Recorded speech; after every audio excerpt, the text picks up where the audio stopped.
आपका चैनल पे फिर आपका स्वागत है। आज हम बात करेंगे कृष्ण जन्माष्टमी की। आज इस वीडियो में हम कृष्ण जन्माष्टमी, इस वीडियो में हम आत्मचिंतन करेंगे। इस वीडियो में हम कुछ ऐसी बातों का वर्णन करेंगे जो शायद आपको नहीं पता होंगी। जैसे मैं हर वीडियो में आपसे बात करता हूँ कि हम फैक्ट्स पे बात करते हैं जो आपको हैरान कर दें। जब आप किसी और से बात करें तो वो भी आपको एक अलग ही नज़रिए से आपको देखें। तो मेरा मेन मकसद इस चैनल को बनाने का भी यही है दोस्तों, कि आप समझें कि हमारे अंदर बाहर आसपास क्या चल रहा है, क्यों चल रहा है और इससे हम क्या सीख सकते हैं। दोस्तों, कृष्ण जन्माष्टमी, आज जो रात है वो कृष्ण जन्माष्टमी की रात है। और कईयों को नहीं पता दोस्तों कि कृष्ण जन्माष्टमी क्यों बोला जाता है। भगवान कृष्ण, ये डॉक्यूमेंटेड है दोस्तों कि जब उन्होंने बचपन जिया तो इस तरीके से जिया कि हर बच्चा अपने आप को लल्ला समझता है। और जब उन्होंने जवानी जी तो जब हम राधा कृष्ण की बात करते हैं तो उन्होंने एक प्रेम का संबंध स्थापित किया। उन्होंने दिखाया प्रेम होता क्या है, क्या प्रेम का क्या महत्व है। और वही एक ऐसे पूरी हिस्ट्री देख लीजिए दोस्तों, महाभारत का युद्ध सबसे बड़ा युद्ध है। उस युद्ध में उन्होंने गीता का सार दिया, उन्होंने शांति का सार दिया। तो आज हम कृष्ण जन्माष्टमी की बात कर रहे हैं। और कृष्ण जन्माष्टमी मनाई जाती है भाद्रपद के कृष्ण अष्टमी को, रोहिणी नक्षत्र में। मैं देख रहा था दोस्तों, काफ़ी चर्चाएं चल रही हैं कि ये जन्माष्टमी जो है वो 18 को मनाई जाए या 19 को मनाई जाए। दोस्तों, आपको पता है जब हम बात करते हैं रोहिणी नक्षत्र की, ना वो 18 को है ना वो 19 को है, वो है 20 को 1:32 पर AM पे वो एंटर होगा रोहिणी नक्षत्र। हम 18 को मना रहे हैं, हम 19 को मना रहे हैं। इस चीज़ को समझिए दोस्तों। जब हम बात करते हैं कृष्ण जन्माष्टमी की, हमें पता होना चाहिए हम क्या मना रहे हैं, क्यों मना रहे हैं। क्या हमें उसी नक्षत्र में मनानी है या हम किसी और दिन मना सकते हैं। कृष्ण का जन्म हर बार हो रहा है, हर लोक में हो रहा है। और हमें उनकी शिक्षा से, उनकी बातों से, उनके गीता सार से कुछ समझना चाहिए। आपको पता है जब हम कृष्ण जी की बात करते हैं, भगवान कृष्ण की बात करते हैं, जब हम आत्मा की बात करते हैं तो हम बात करते हैं हे कृष्ण करुणा सिंधु दीन बंधु जगतपते गोपेश गोपी कांता राधा कांता नमस्तुते। इस बात को समझिए। गीता में लिखा है ईश्वर परम कृष्ण सच्चिदानंद विग्रह अनादिरादि गौरविंदा सर्व कारण कारणम। तो हम कृष्ण जन्माष्टमी मना रहे हैं, हमें समझना चाहिए कृष्ण जी ने, भगवान श्री कृष्ण ने अपने गुरु को धारण किया। क्या उन्हें ज़रूरत थी? नहीं, पर उन्होंने गुरु का महत्व समझा।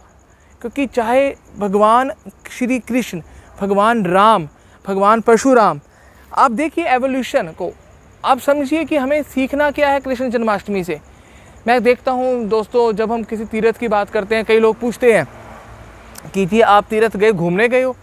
तीर्थ घूमने की जगह नहीं है। सबसे पहले दोस्तों ये समझिए, तीर्थ जब आप जा रहे हैं, वृंदावन, द्वारका, रामेश्वरम, बद्रीनाथ, केदारनाथ, जब आप जा रहे हैं तो आप वहाँ से कुछ सीख के आइए।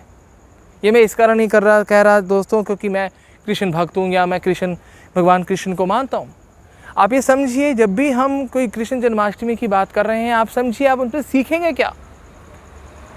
हम बात करते हैं कृष्ण जी को माखन बहुत पसंद था, माखन चोर। माखन का क्या मतलब है?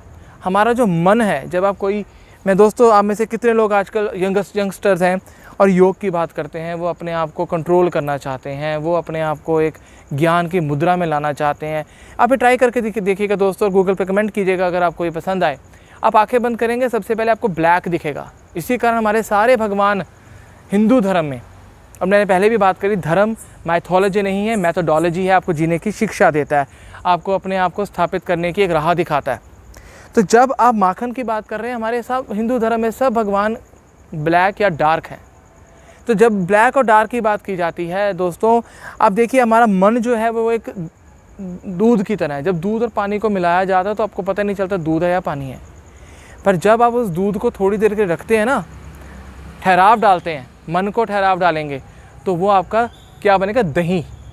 और उस दही में जब आप थोड़ा सा अपने आप को उसको निचोड़ेंगे ना, तो वो बनेगा मक्खन।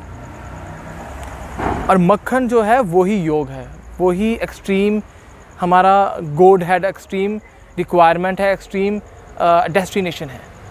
इस कारण भगवान श्री कृष्ण को माखन पसंद था।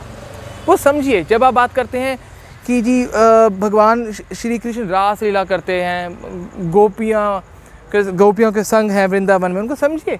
ये आम लीलाएं नहीं हैं। इन लीलाओं से आप समझ क्या सकते हैं, वो कि आप इनसे क्या निकाल सकते हैं। जब कोई आपको ये बात पूछे कि जी भगवान श्री कृष्ण ऐसे हैं, भगवान श्री कृष्ण ऐसे हैं, तो आप बता पाएँ कि भगवान श्री कृष्ण कैसे हैं। कमेंट में लिखिए दोस्तों, गूगल में सर्च कीजिएगा, भगवान श्री कृष्ण 24 गुणों को धारण करने वाले हैं, 36 कला को धारण करने वाले हैं। हमारे बौद्ध धर्म में भी 24 गुणों का वर्णन है। मैंने पिछले वीडियो में आपसे बात की थी अशोक चक्र की। अशोक चक्र में जो 24 स्पोक्स हैं वो 24 गुणों को दर्शा रहे हैं। तो इस बात को समझें दोस्तों, हमें कृष्ण जन्माष्टमी को इस तरीके से मनाना है कि बाकी लोग भी ये समझें कि जी कृष्ण जन्माष्टमी भगवान श्री कृष्ण का जन्मदिन, वो हमें कुछ प्रेरणा दे। मैं देखता हूँ कई बार दोस्तों, मैं किसी के अगेंस्ट नहीं बोल रहा, पर मैं देखता हूँ दोस्तों, कई बार आप कृष्ण जन्माष्टमी मना रहे हैं, जाम पे जाम लग रहा है, लोगों की भीड़ है, लोग वहाँ हड़दंग मचा रहे हैं। हड़दंग कहने का मतलब वहाँ कुछ और तरीके से वो कर रहे हैं, जबकि वो हमारे धर्म में है ही नहीं, वो हमें कुछ सिखाता ही नहीं। कोई भी आप पर्व मना रहे हैं, उस पर्व का एक महत्व है। अभी कृष्ण जन्माष्टमी 8 दिनों के बाद मनाई जाती है, रक्षाबंधन के बाद। आपको पता है 8 क्यों नहीं 9, क्यों नहीं 10, क्यों नहीं 11, क्यों नहीं 12? क्योंकि 8 का एक महत्व है। अब देखिएगा, ये जो 8 बनता है दोस्तों, ऐसे बनता है 2 चीज़ों को मिला के। हम युगल जोड़ी की बात करते हैं, राधा कृष्ण। तो आपको ये समझना है कि पहले राधा जी का नाम आया, पहले फीमेल नाम आ रहा है, पहले शक्ति का नाम आ रहा है। शक्ति नहीं होगी तो आपको पता ही है, शक्ति नहीं होगी तो you can not achieve anything. मैं थोड़ा सा इंग्लिश के वर्ड्स यूज़ कर रहा हूँ, मुझे उसके लिए माफ़ी चाहूँगा। बट आपको ये समझना है दोस्तों कि जब भी हम कृष्ण जन्माष्टमी की बात कर रहे हैं, जब भी हम किसी पर्व की बात कर रहे हैं, उसके पीछे क्रक्स क्या है। हम ये हाथों की रेखाओं की बात करते हैं, इसके ऊपर भी साइंस है। साइंस और मैथडोलॉजी को जोड़ें, साइंस और धर्म को जोड़ें। यंगस्टर्स के लिए बहुत ज़रूरी है, युवा शक्ति के लिए बहुत ज़रूरी। युवा को पता ही नहीं अपने बारे में, सिर्फ उनको छुट्टी दिखती है। आज इस बार भी कृष्ण जन्माष्टमी फ्राइडे को मनाई जा रही है, और फ्राइडे आपका एक्सटेंडेड वीकेंड हो जाएगा, Friday Saturday Sunday. Krishna Janmashtami की फैक्ट्स की बात करेंगे दोस्तों। कृष्ण जन्माष्टमी को कई जगह गोकुलाष्टमी कहते हैं, कहीं श्री जयंती से भी मनाया जाता है, कृष्ण जन्माष्टमी से भी मनाया जाता है। जब हम कृष्ण जन्माष्टमी की बात कर रहे हैं, कभी आपने सोचा दोस्तों हम जन्माष्टमी क्यों बोलते हैं? हम तो रामनवमी भी कह सकते हैं कि रामनवमी कहा जाता है, रामाष्टमी नहीं कहा जाता। क्योंकि कृष्ण जी एक बहुत ही विचित्र संयोग और विचित्र नक्षत्र में उनका आविर्भाव हुआ। जब मैं बात कहता हूँ आविर्भाव, तो आप ये समझें कि देवकी जी जिनके गर्भ से उनका जन्म हुआ, आविर्भाव हुआ, वो अदिति जी की पूर्ण जन्म थे। जब मैं बात करता हूँ नंद बाबा जी की, तो नंद बाबा जी भगवान कश्यप के पूर्ण जन्म थे, अवतार थे। जब हम बात करते हैं अवतार पूर्ण जन्म, इसमें फ़र्क है बेटा दोस्तों। इसमें आपको समझना है एक चीज़ कि जब हम बात करते हैं 8 नक्षत्र, रोहिणी नक्षत्र और 8 अंक में, इस कारण हम बात करते हैं अष्टमी की। पहली बात, कृष्ण पक्ष की अष्टमी। हमारे पास 2 पक्ष होते हैं दोस्तों, एक शुक्ल पक्ष, एक कृष्ण पक्ष। इसी कारण कृष्ण पक्ष की बात की जाती है, कृष्ण पक्ष की अष्टमी। इसी कारण जन्माष्टमी की बात करते हैं, गोकुलाष्टमी मनाते हैं कई जगह श्री जयंती की बात करते हैं, श्री लक्ष्मी जी को कहते हैं। और लक्ष्मी जी के जो पति हैं, जो उनके परमेश्वर हैं, उनको लक्ष्मी कांतम कहते हैं, कमल कांतम कहते हैं। इसी कारण श्री जयंती मनाई जाती है। हमें ये भी समझना है कि और क्या फैक्ट्स हैं। कई जगह माठी फोड़ कर कृष्ण जन्माष्टमी मनाई जाती है, कई जगह माखन वितरण करके कृष्ण जन्माष्टमी मनाई जाती है। जैसे आज की बात करें तो आज मेरी माता जी भी जो हैं वो कृष्ण जन्माष्टमी मनाएंगे, तो भोग चढ़ाएंगे। भोग सिर्फ वो उसका नहीं चढ़ाएंगे कि स्वीट्स का भोग चढ़ाएंगे, वो चढ़ाएंगे शक्कर का, चीनी का।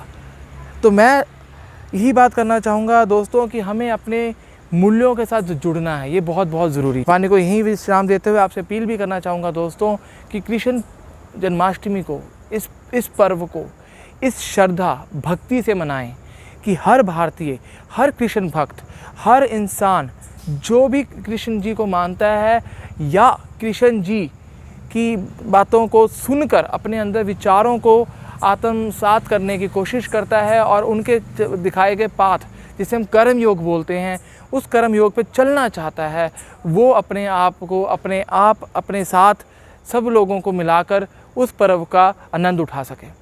तो मैं आपसे फिर अपील करना चाहूँगा, हम इस पर्व को हुड़दंग ना बनाएं, इस पर्व को पूरी आत्मसंयता से मनाएं और हमें हर तरीके से ये समझना चाहिए कि कृष्ण जन्माष्टमी का पर्व सिर्फ मनाने के लिए नहीं है, उनसे शिक्षा लेने के लिए।